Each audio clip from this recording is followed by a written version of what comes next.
Энэ хичээлээр нэг болон тэгс суурьтай зэргийн талаар эргцүүлэн бодцгоно. Ингээд нэг гэсэн тоог аваад түүнийг 8 зэрэг төвшүүлье. Үүнийг бодох хоёр арга байдгийг хэдүүлээ өмнө үзсэн тийм үү? 8 ширхэг нэгийг хооронд нь үржүүлэн олж болно гэдгийг бид нар мэдэж байгаа. 1 2 3 4 5 6 7 8. 8 ширхэг нэг байна. Тэгээд бүгдийг нь хооронд нь үржүүлнэ. Ингэхээр нэг ахаад нэгээр үржүүлээд нэг гээд хэдэн ч нэг байсан. Хэдэн ч удаа үржүүлсэн эцсийн хариу нэг хэвээрэл байна. Төсөөлөд үзтээ. Би нэгийг 8 удаа үржүүлсэн. Гэхдээ энд 80 удаа байна уу, 800 удаа байна уу, эсвэл 80 сая удаа үржсэн ч хариу нэг л гарна. Тэгэхээр нэгийн хэдэн ч зэрэг нэгтэй тэнцүү. Тэгвэл нэгийн тэг зэрэг хэд байх болоо гэж сонирхож байна. Тгээс ялгаатай бүх тооны тэг зэрэг нь 1 байна гэд бид өмнөх хичээлдэр үзсэн л дээ. Жаахан тодруулъя. Зэргийн тодорхойлолт ёсоор энд нэгээс эхэлнэ. Харин энэ тоо бол нэгийг хэдэн удаа үржүүлэхийг зааж байгаа.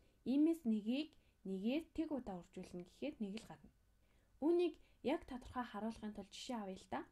Тухайлбал 2-ын 4 зэрэг хэд байх вэ?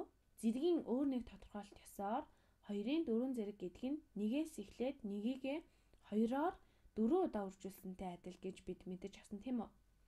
Иймээс үржүүлэх нь 2, үржих нь 2, үржих нь 2, үржих нь 2.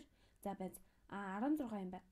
Тэгвэл энэ тохиолдолд нэгээр эхлээд нёгийгээ нэгээр тэг удаа үржүүлнэ гэхээр ганц энэ нэг маань л байна гэсэн үг үстэй. Энэ бол тгээс ялгаатай ямар ч тооны тэг зэрэг нь яагаад нэгтэй тэнцүү байдгийг харуулж байгаа юм. За одоо өөр бусад сонирхолтой зүйлсийг туршиж үзье. Сөрөг тоонуудын талаар авч үзэх үү. Эхлээд хасах нэгийг жишээдтээ. Хасах нэгийн тэг зэрэг хэд байхыг эргцүүлцгээе. Дахиад нөгөө тодорхойлолт дээрээ үндэслэвэл ямар нэг тооны тэг зэрэг гэдэг нь нэгээр эхлээд нёгийгээ энэхүү тоогоор тэг удаа үржүүлнэ гэсэн үг тийм үү? Өөрөөр хэлбэл юугаар ч үржүүлэхгүй гэсэн үг. Тэгэхээр нэг хэвээрэл байна. Одоо хасах нэгийн нэг зэрэг хэд гарахыг сонирхъя. Би яг энэ тодорхойлолтыг хэрэглэх илүү дуртай. Энэ жишээн дээр бол бид нэгийн 8 зэрэг гэхээр нэгээр эхлээд нёгийгээ 8 удаа үржүүлнэ гэж хэлж чадна. Тэгээд үүнийг бид нэг гаргасан. Одоо тэгвэл хасах нэгийн хувьд үүнийг хий. Нэгээр эхлээд нёгийгээ хасах нэгээр 1 удаа үржүүлнэ. Энэ мэдээж тэнцүү хасах нэг гарна тийм үү? Харин хасах нэгийн 2 зэрэг буюу бид ихэвчлэн квадрат зэрэг гэж хэлдэг тийм. Квадрат зэрэг төвшүүлвэл хэд гарах вэ? Мэдээж нэгээрээ эхлээд нёгийгээ хасах нэгээр 2 удаа үржүүлнэ. Хасах нэгээр 2 удаа үржүүлнэ. Хасах нэгийг хасах нэгээр үржүүлэхээр хэд илээ?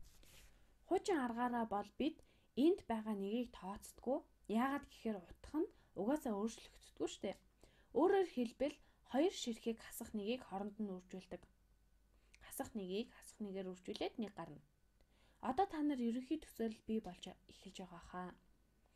Хасах нэгийн 3 зэрэг хэд байхыг үздэсгээ. Энэ хэд байх вэ? Энэ аргаараа нэгээр эхлээд нёгийгээ сөрөг нэгээр 3 удаа үржүүлнэз. Иймээс хасах нэгийг үржих нь хасах нэг, үржих нь хасах нэг. Эсвэл 3 ширхэг хасах нэгийг өөр хооронд нь үржүүлж байна гэж ойлгосон ч болно. Энд нэг байсан байгаагүй утга нөлөөлөхгүй.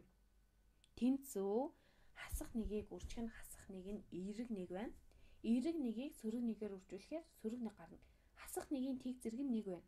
Хасах нэгийн нэг зэрэг болохоор хасах 1. Түүнийг ахаад сөрөг хасах нэгээр үржүүлэхээр эерэг 1. Ахаад сөрөг хасах нэгээр үржүүлэхээр сөрөг 1 гарч байна. Энд ажиглагдаж буйгаар бол хасах нэгийн сондгой илтгэгчтэй зэрэг нь хасах 1 гарч харин тэгш илтгэгчтэй зэрэг байвал 1 гарах нэ. Учир нь сөрөг тоогоор үржихээр эерэг тоо гарна те. Ямар сөрөг тоог тэгш зэрэгт үржүүлэх гэж байгаа бол энэ нь үргэлж сөрөг тоогоор үржих хэрэг болдог. Тэгвэл энд бид тэгш зэрэг төвшүүлэх гэж байна. Тэгш зэрэг төвшүүлж байгаа юм чинь 1 гарна тийм ээ. Хасах нэгийн 4 зэргийг та нар шууд хэлж чадхаар байгааз. Хасах нэгийн 4 зэрэг гэхээр нөгөө л нэгээрээ эхлээд түүнийг сөрөг нэгээр 4 удаа үржүүлнэ. Ингээд хасах нэгийг үржих нь хасах 1, үржих нь хасах 1, үржих нь хасах 1 тэнцүү 1 гарна. Хин нэг нь магад та бүхнээс нэгийн сая зэрэг хэд үү гэж асууж мэднэ. Хэдүүлээ үүний учрыг олсон л доо. Гэхдээ ингэж асуувал мэдээж нэгтэй тэнцүү тийм үү? Тэнцүү нэг байна. Тэгтэл хасах нэгийн сая зэрэг хэдвэ гэвэл яах вэ? 1 сая гэдэг чинь тэгш тоо шүү дээ. 1 сая гэдэг чинь тэгш тоо шүү дээ. Тиймээс энэ нэг байх нь. Гэтэл хасах нэгийн 999,999 зэрэг хэдвэ гэвэл яах вэ? Эн чинь сонгоо тоо. Тэгэхээр хасах нэг гарах юм байна.